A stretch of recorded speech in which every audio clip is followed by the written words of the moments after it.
If your work league is a cakewalk and you're a 3-time champ in your friends and family league, why not grow a set and take on some real competition? The SleeperWire Pro-Am is the next big challenge for you so-called fantasy experts. The Pro-Am pits fantasy industry professionals like the Fantasy Football Fellas, Eat Sleep Fantasy Podcast, Marcus Grant from the NFL, and Roto expert Jake Seeley against you, the listener. Guaranteed to be one of the most fun, active, and competitive leagues you'll ever be in. Here's how to get into the Pro-Am. Visit SleeperWire.com/Pro-Am. Read about our cause and make a donation to our charity's GoFundMe to help our friend Rob overcome chronic Lyme disease. For every $10 denomination you donate, you'll get one entry into a raffle to become a listener manager. So, donate $30, get 3 chances. Just make sure to fill out the form on the webpage so we can keep track of your entries. We'll do the drawing closer to the season start and get you in a league that you will love against your favorite experts and fellow SleeperWire fans. Visit SleeperWire.com/Pro-Am today. I'm ready for You better be ready to win that 2018 Dynasty Championship. Because if you aren't, turn off this damn show now and stop wasting your time. Welcome to the DynastyWire. I'm your host, Draft Genius, and all we're discussing today is how exactly you're going to win that championship. My preferred method is the TriFecta strategy, which I will be going really in detail in, leaving no questions to the imagination. Hopefully I hit all points on the head. So first off, what is the TriFecta strategy? It's basically the rules of selling. Always be closing. A, B, C. Always be closing. A, B, C. Always be closing. You want to close all deals, okay? TriFecta strategy is about getting 3 elite players at each position. You want to close these deals. That's what we need to do. Don't let them linger in the win. Don't let them just stay there. You want to close these deals. Get your elite players, stack up, rack up, and then get the championships. That's all we're here for. I want my trophy and I'm out. That's what I do. That's what you need to do. So, beginning. TriFecta strategy. What is it? Basically, you ask yourself the question. You're walking into a Dynasty startup. Some people who listen to this never play Dynasty. They're just listening for shits and giggles, which is fine. That's totally fine, okay? I want all your shits and giggles from me. I'm the shits and giggles man. You listen to me for them. So, how do we compose the best squad and keep it going? Well, basically, it's just a redraft every year, except it's strictly rookies in that player pool. So we're composing the best squad by evaluating these rookies year-round, because Dynasty is a year-round thing. If you don't have time for football year-round, then just watch it on TV. Don't even dabble in fantasy, because you're not going to win a championship playing for a fourth of the year. You want to keep that team going, okay? So first, you gather a good ratio of first and second rounders, okay?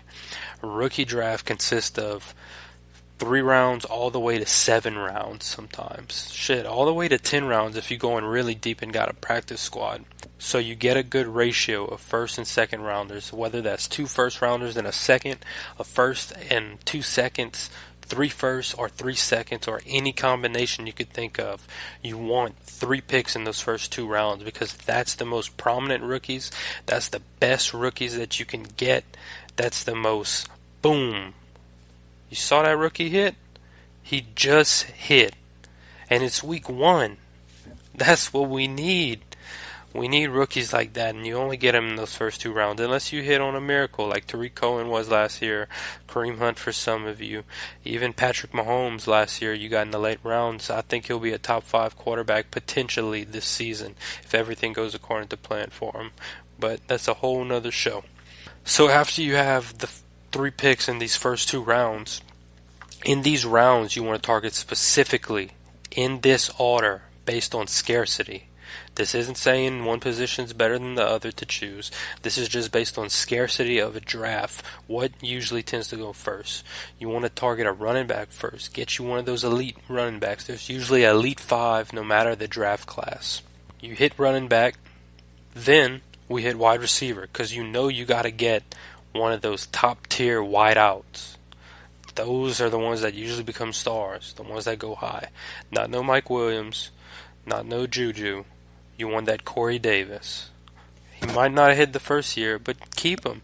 Or better yet, trade for him. That's all you got to do.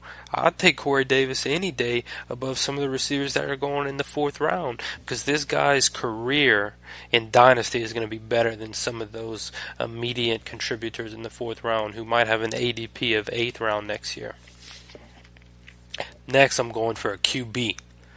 I want that elite QB. I want to stack up elite QBs, because eventually QBs retire and people are always in the market for a QB. I want that Jared Goff, Carson Wentz whenever they first came out. If you didn't get either one of them, you were screwed. Basically, you were screwed, because those are 2 top fantasy quarterbacks in that class, and the ones that went in the late rounds didn't really prove much. Yeah, there was some. There was a couple that proved a little bit, but nobody proved to the level of Goff and Wentz. Whenever you hear those names, you know they're undoubtedly the top tier starter for their team. There's no quarterback battle on that team. You know, you're not going to draft one of them and then stream it. You don't want to do that. If you draft Wentz or Goff, they're going to be your starting fantasy quarterback. And that's what you want to get in the rookie draft. You want to be able to have 3 starting quarterbacks at one point on your squad. And to do that, you got to nail the quarterback in the face with your 3rd pick of the rookie draft. No ifs, ands, or buts, okay? That's what we're going to do. So, repeat. Hitting running back first, hitting wide receiver second, hitting quarterback third. After that, it's a crapshoot for you. Hit a tight end if you want. Hell, hit a kicker if you want. I don't care what you do. But that's what you got to do with those top 3 to form the trifecta strategy. Now, the trifecta strategy, everything's about 3s, so you're going to see that trend continue throughout this show today. 3s, 3s, 3s, 3s. That's all we're working with is 3s. You do the same process each year to bankroll talent. That way, yeah, you get your running back, wide receiver, quarterback. But then, bam, next year you get running back, wide receiver, quarterback again. And you just keep stacking elite rookies, elite young players. That's what Dynasty is. You want the elite and the young. You also want to win now. Always keep that important in your mind. You don't want to just stack up on rookies who haven't proven themselves yet. You need a couple proven players. Just letting y'all know that before y'all take this out of context. Now, here's not to say that you can't, switch it up. Don't think that running back, wide receiver, quarterback is 100% definite, has to happen or you fail. No, that isn't the truth. Last year, if a running back run happened and you didn't want any running back in the first and Corey Davis was sitting there, you draft Corey Davis. That's what you do. It's value where you can get it. It's not just sticking to 100% to the ledger. You're not going to follow the rules to the T. That's not what we're doing. You got to think. You can't just believe what somebody says and let them think for you. You also got to think for yourself.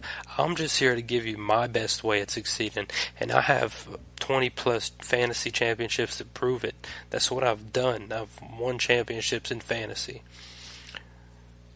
Attack by the 3s, okay? Whether that's wide receiver, wide receiver, wide receiver, running back, running back, running back, running back, wide receiver, and so on. The combinations are endless. If you can get value in 3 of these positions and hit on a quarterback late in the draft, you always have to take a quarterback in your rookie draft for this to work. So quarterback is going to be taken.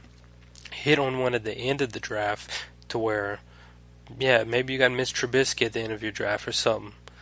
That's going to help you out in the long run. Mitch Trubisky could definitely be a quarterback one day. And if you hit on him in the late round of your draft, boom, you did dynamite in those rounds. Congratulations, pat yourself on the back, and let's get to the next part of the strategy. So, part 1 was the rookie draft. Part 2 is Dynasty as a whole, okay? Trifecta strategy has 3 parts. The rookie draft, Dynasty as a whole, and IDP. If you don't play IDP, then I guess it only has two parts, defeats the whole purpose of the name, and you can create a name for it yourself. So as far as your Dynasty, you want to accumulate 3 RB1s, 3 RB2s, 3 wide receiver 1s, 3 wide receiver 2s. You get where I'm going with this? Good, because I'm not going down the whole list. That's what you need. 3 starters at every position. Because Dynasty rosters are long, man. Those things are like 20 players long. Sometimes I even played in a league with 40 players per team. I was picking up people that didn't even play in the NFL anymore, just hoping they got a shot again. That's what's the situation in some leagues. Some leagues go to the extreme. For quarterbacks, I suggest just starting with two elite quarterbacks, because it's hard finding that third. And if you're concentrating so much on a quarterback, it takes away from the time that you should be able to get a wide receiver or running back.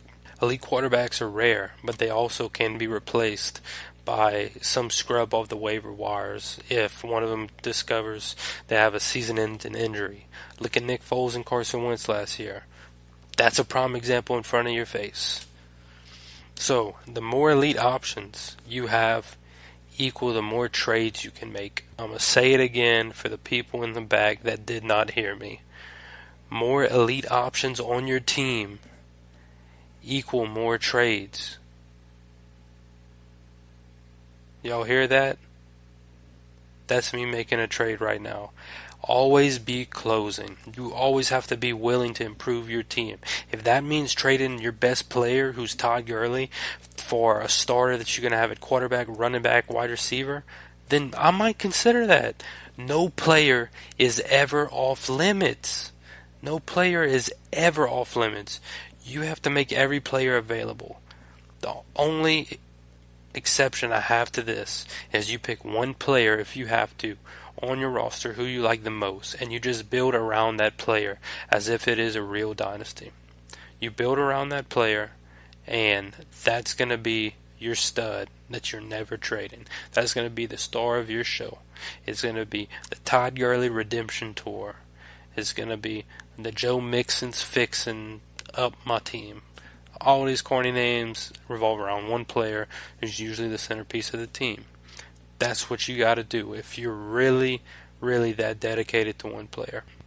Once you have all these elite options and you're making your trades, it usually takes 3 years minimum to roughly get close to completing this strategy. That's not saying it's 100% going to be perfect in 3 years, but it'll be damn near better than any other team in your league, and I promise you, you're going to be racking up the championships if you're doing what I say.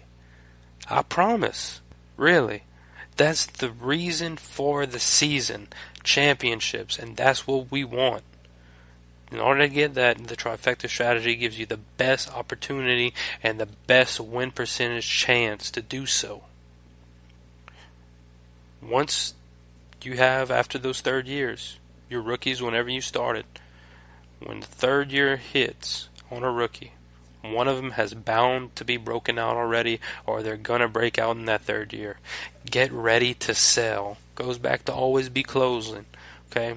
If you have 2 break out, then you're going to sell 1. You're not going to keep both. Because once a player breaks out, they don't continue improving on that breakout season.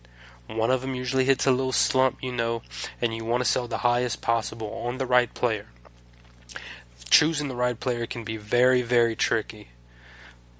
Not saying that I'm perfect, but I've learned how to make a better decision on who to sell based on the opportunity on the depth chart.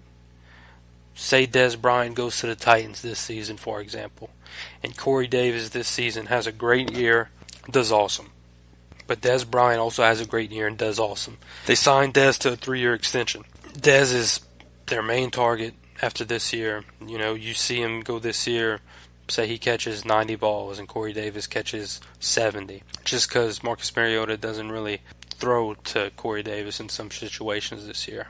If Corey Davis breaks out this year, and say Joe Mixon breaks out this year, Joe Mixon goes for 1,000 yards, 9 touchdowns on the ground, and 5 in the air, becomes a solid RB1. I'm going to sell Corey Davis if I have to make a choice, because the opportunity share in Tennessee will have been decreased. Same as if the Packers bring in a super stud wide receiver. I'm going to sell whoever that wide receiver is that has a great season but hasn't consistently proved himself to have great seasons like that. I can elaborate more on this part of the strategy if anyone has questions.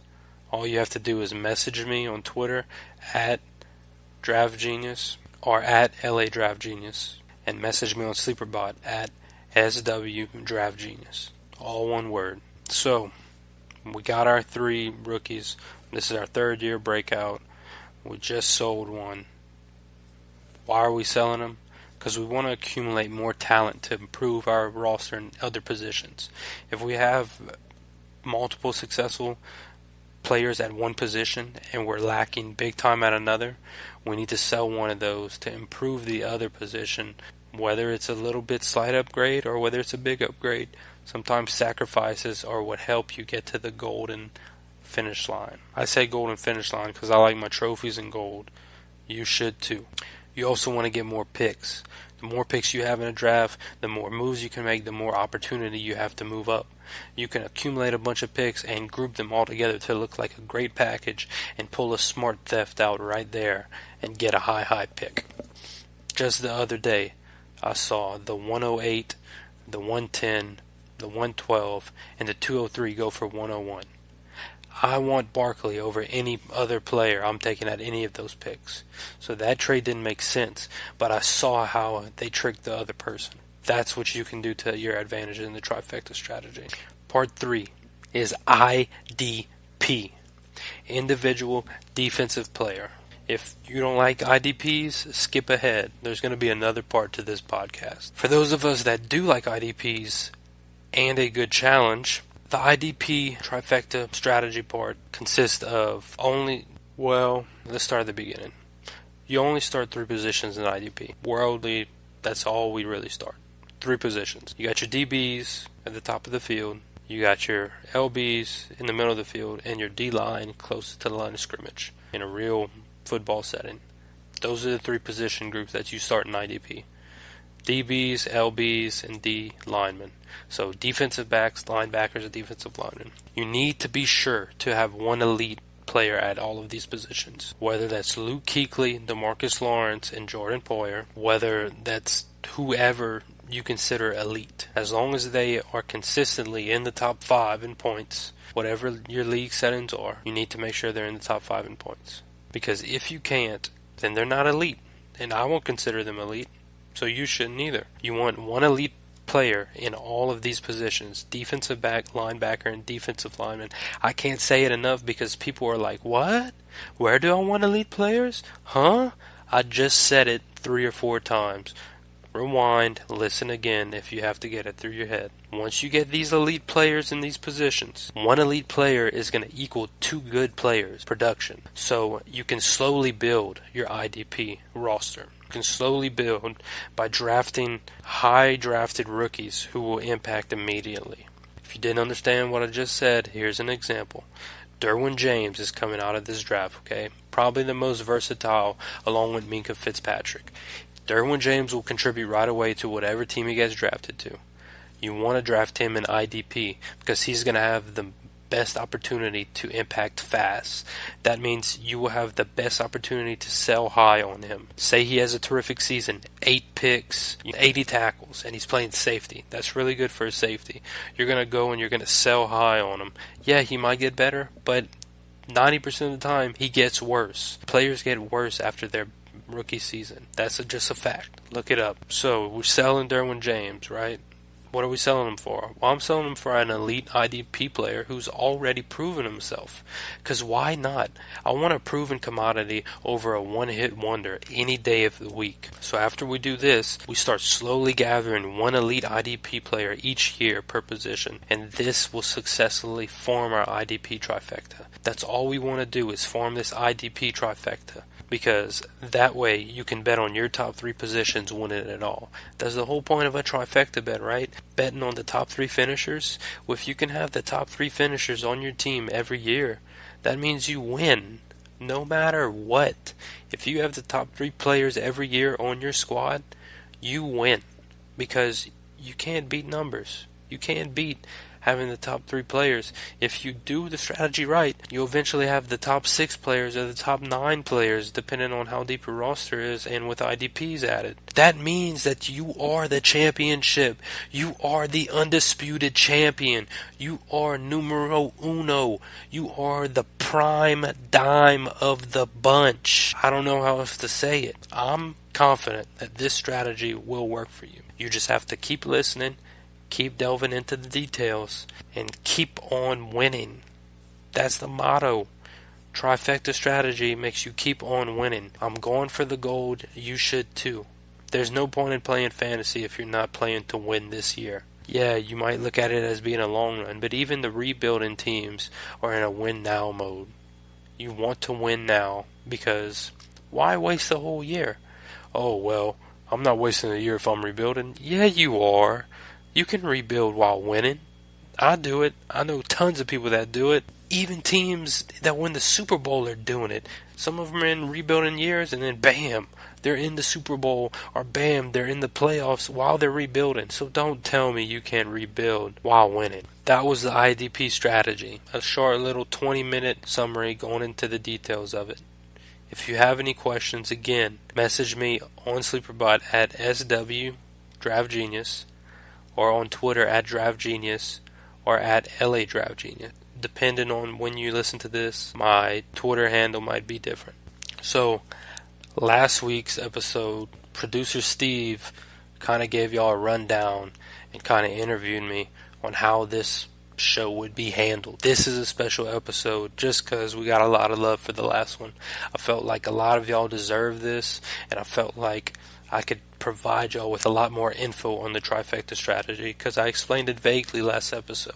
I also have a concept called smart theft, which is when you want to trick the person you're trading into thinking they're making a very smart deal on their end, and you're just plain stupid, which you're not, because you're committing a smart theft.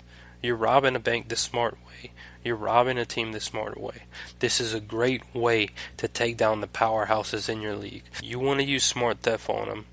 Take advantage of their little trade craze frenzy and get one of their studs under the table on the DL, because they're not going to know their studs. They're going to have them on their bench since they got all these other studs, or whoever they think is studs. Studs is such a lame term, man. People say, oh man, I got all these studs on my team.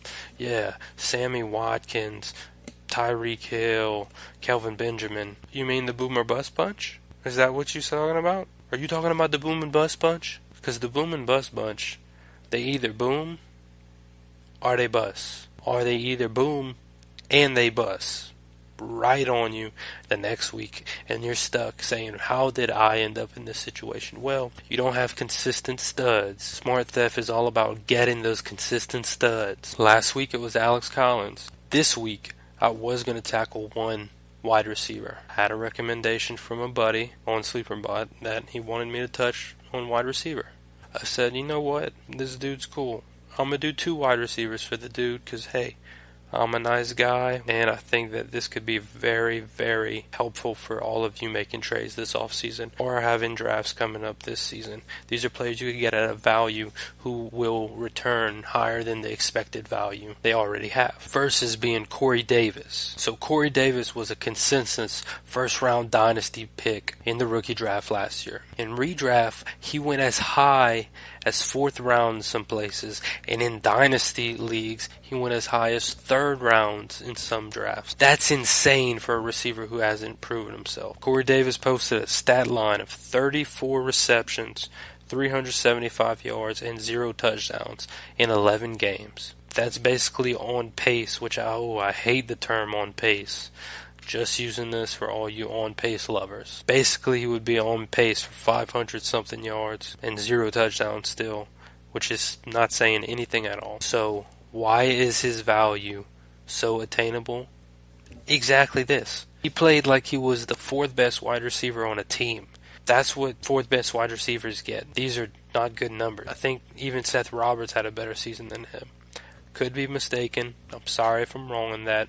I'm not looking up Seth Roberts' stats for this. Corey Davis' last game healthy, however. 6 receptions for 91 yards. That's pretty good. That's wide receiver 1 stats. If you add a touchdown to that, let's see, that's 15.1 plus a touchdown, 4-point touchdown, so 19.1, or 21.1 if it's a 6-point per touchdown league. That's really good production. I think Mariota trusted him at the end of the season. Yeah, he had that good game. Next game he played, had 2 passes thrown to him, didn't catch him, got hurt during the game. Didn't play the rest of the season. You can get Corey Davis right now for the cheap. I've seen Corey Davis go straight up for Mike Williams, and I will 100% take that, Corey Davis over Mike Williams. I've seen Corey Davis go for Randall Cobb. I will take him over Randall Cobb every day of the week. I've seen Corey Davis go for Jeremy Hill in the 3rd round pick. If you can pick up Jeremy Hill off of your waiver wire, off your free agency, and include a 3rd round pick for a former 1st round rookie pick, you should be arrested, because that isn't smart theft. That's just being a plain idiot on the other team's part. I saw Corey Davis go for Tyler Higbee in a 203. I would pay that too. I saw somebody trade Corey Davis for Alvin Kamara. Corey Davis traded for Alvin Kamara. In this case, I would definitely take Alvin Kamara. This guy is plain silly trading Corey Davis for Alvin Kamara. If you can get somebody to give you a stud running back who is a consensus top 10 pick for a wide receiver like Corey Davis, I will take the consensus top 10 pick, especially if he's a running back. That's what I'm going to do. Another trade I saw was Corey Davis for Tevin Coleman. Let's talk about this trade a little bit. Tevin Coleman is by far the current winner of that trade, but their values aren't so far apart whether you think about it or not. See, Tevin Coleman is in a contract year this year, most likely won't get signed. I think he'll be on another team next year and be a starting running back in the NFL. This year, Marcus Mariota should be a lot healthier, be able to build a little resume with Corey Davis over the offseason, and be able to provide him with wide receiver 1 numbers. That is a trade I would strongly consider for the long-term effects on my Dynasty squad, but as of now, I would want the Tevin Coleman side. I would totally understand if some of you would want to trade Corey Davis for Tevin Coleman or Tevin Coleman for Corey Davis. I'm not going to knock you on that. Let's move on to my next wide receiver, T.Y. Hilton. T.Y. Hilton, in 4 out of 6 seasons, posted over 1,000 yards. Let's say his last season with Andrew Luck healthy, 90.5 yards per game. Almost 1,500 yards. That's insane. This is a guy who's uber talented, right? This guy can make all kinds of catches. Yeah, he's not the best wide receiver in the NFL, but I think he's among the best. I think he's definitely top 10. He's not being viewed as a top 10. He's being viewed as a top 20 guy. He's being taken at 38th overall, basically, is his ADP right now. Beginning of the 4th round in Dynasty leagues. He's the 18th wide receiver being taken on average. I would take him in the top 10 wide receivers. This is a guy who can bring it to your team every single week, especially if Luck is healthy. He has potential to be a top 10 wide receiver. I'm actually going to go get him right after I record this show because I'm convincing myself more and more that T.Y. Hilton is a stud. T.Y. Hilton, just this past year, played with Jacoby Brissett. Yeah, the Patriots backup of 2 years ago. He backed up Jimmy Garoppolo and was the 3rd quarterback on their depth chart. He went to the Colts in a trade, helped T.Y. Hilton get to 57 catches, 966 yards, and 4 touchdowns. That's 16.9 yards per catch. That's really good with a backup quarterback. If he was with Luck, I have no doubt he would have had a 1,200-yard season and 6 touchdowns to go with it. Probably around 70-something catches. This is a guy who you can get easily, and I suggest you go get him right now. I saw T.Y. Hilton go for Jordan Howard and Tyrell Williams. I would do that trade. IDP, for all you IDP lovers. Quan Alexander and Preston Brown in the 211 for Levante David, T.Y. Hilton. I'd do that too. Andrew Luck and T.Y. Hilton, right? So you got that little boom boom right there. I like those little boom boom stacks. I used to have that with Aaron Rodgers and Jordy Nelson. Rest in peace to that connection. Andrew Luck and T.Y. Hilton going for Cam Newton and Jordy Nelson. I'm taking Andrew Luck and T.Y. Hilton 1,000% of the time. Mike Evans and a 3rd round pick for T.Y. Hilton and a 1st round pick. I would take the T.Y. Hilton over Mike Evans straight up, and the 1st round pick would make me feel like I am just taking advantage of this poor guy. I'd do it. I would take T.Y. Hilton in the 1st round pick. Now, the most interesting trade that I saw was T.Y. Hilton for Davante Adams. Davante Adams' current ADP is 204. T.Y. Hilton is 401, the beginning of the 4th round, 18th overall receiver, and Davante Adams is 6th overall receiver. I think Davante Adams can finish as the wide receiver 3 on this season. He is my wide receiver 3 in my rankings. He is one of my untouchable players. Like I said earlier in the show, whenever you have a player that you build around, he's who I'm building most of my teams around. I see him developing that rapport with Aaron Rodgers, and he stepped up really big last year in the wide receiver 1 role for Green Bay. Think that he can be a DeAndre Hopkins type of receiver, where he is catching crazy passes, playing through all kinds of injuries, and delivering you on a golden chariot to your fantasy championship. Now, it's not set in stone. Anything could happen. They can make an addition to the roster that inhibits Davante Adams' success. I don't think T.Y. Hilton has to argue with that.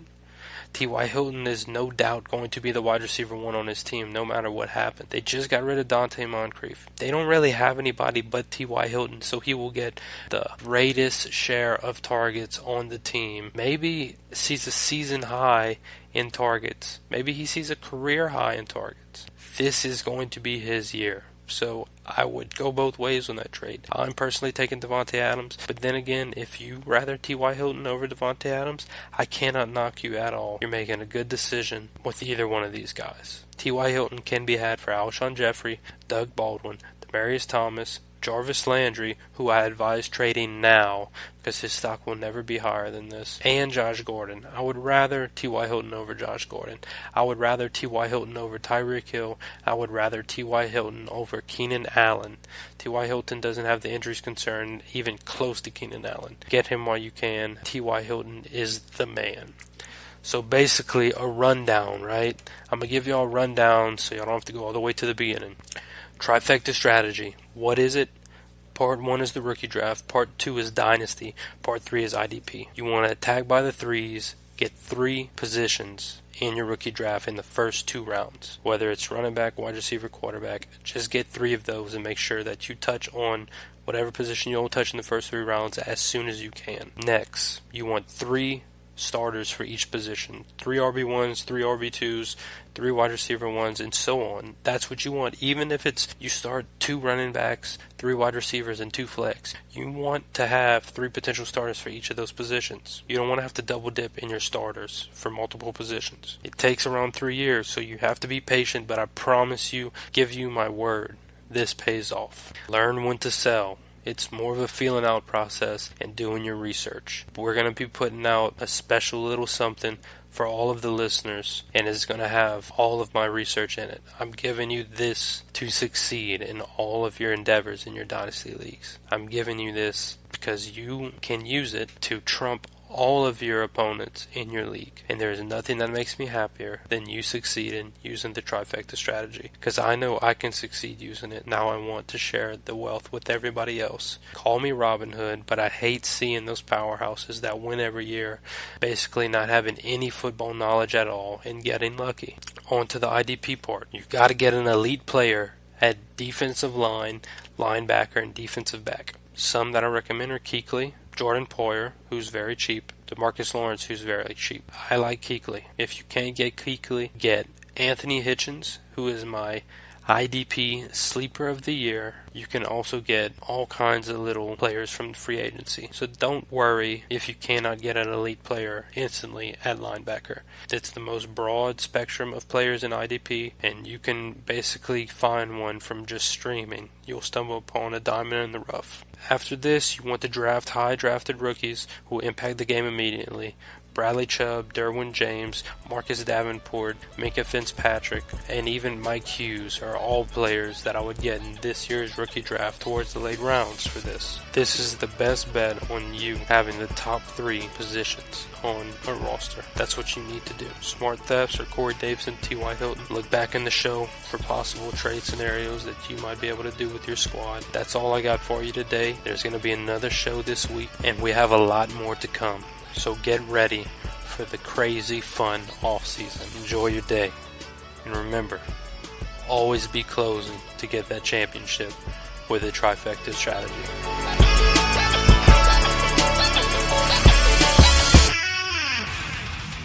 April 30th is the return of Metal Mock Monday. But what is it? Well, Metal Mock Monday is a live radio show where we mock draft with the SleeperWire crew and listeners. There's metal music playing in the background. Sometimes I take requests. And we chat with you guys. We chat with the listeners. We take calls. It is just the best hangout on a Monday night in the off season. And mock drafting will help you win your league. The metal music is just a nice bonus. Season launch show for Metal Mock Monday is April 30th, right after the NFL draft. We'll have all the rookies in there, know where they're going. So join the SleeperWire channel on the SleeperBot app. Search for Facebook groups. You can find us SleeperWire Fantasy Football Club. Join us on Facebook, or just go to SleeperWire.com. You'll get the details there in all those places when we start our show. Join us for the season launch of Metal Mock Monday, April 30th, only on the SleeperWire show.